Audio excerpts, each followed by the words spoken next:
I want your face on billboards, you beautiful, nonsensical clown prince. Doggy what now?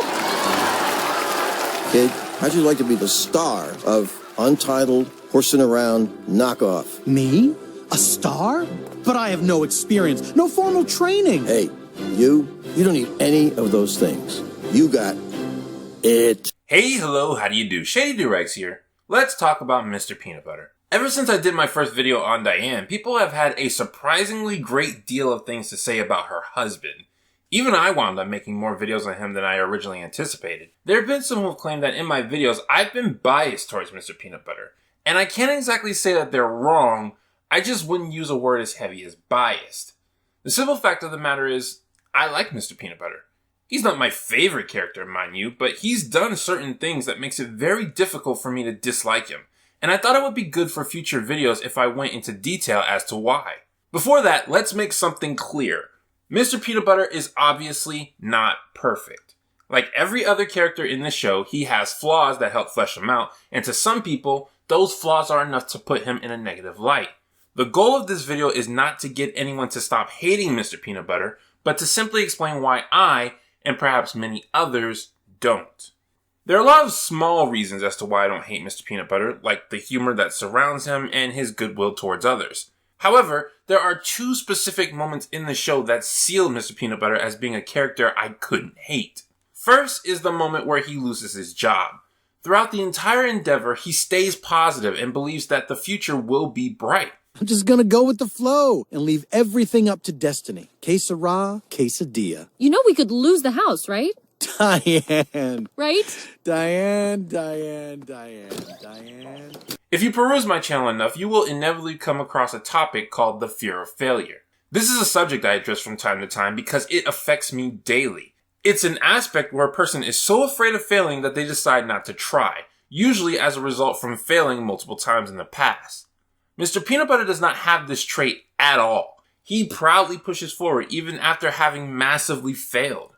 What really seals this moment is when he gets a job at a shoe store. Mr. Peanutbutter is not only excited at the opportunity, but does his best to make the experience enjoyable for himself and the customer.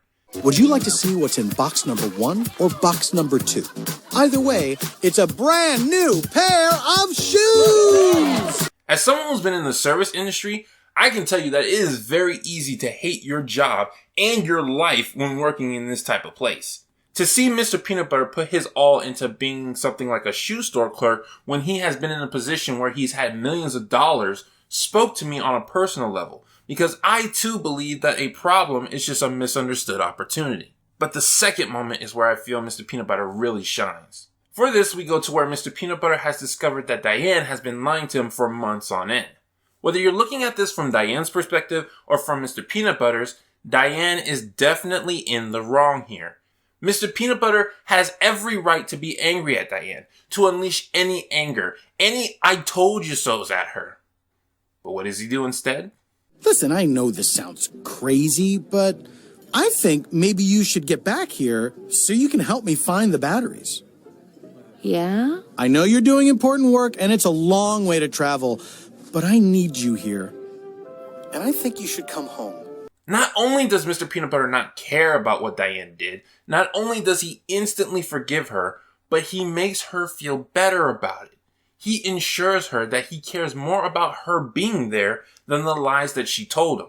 For most people, myself included, that is an incredibly difficult thing to do, and yet he did it with ease. Now, these two moments are definitely not objectively good. You could look at the shoe store scene and see it as a sign of Mr. Peanutbutter's delusionary state. You can look at the restaurant scene and see it as evidence of Mr. Peanutbutter being too forgiving. But that isn't what I got out of those scenes. I saw a character who was good at things I struggle to do in my everyday life. And it was from those moments on that led to my more prone to tolerate attitude towards Mr. Peanutbutter.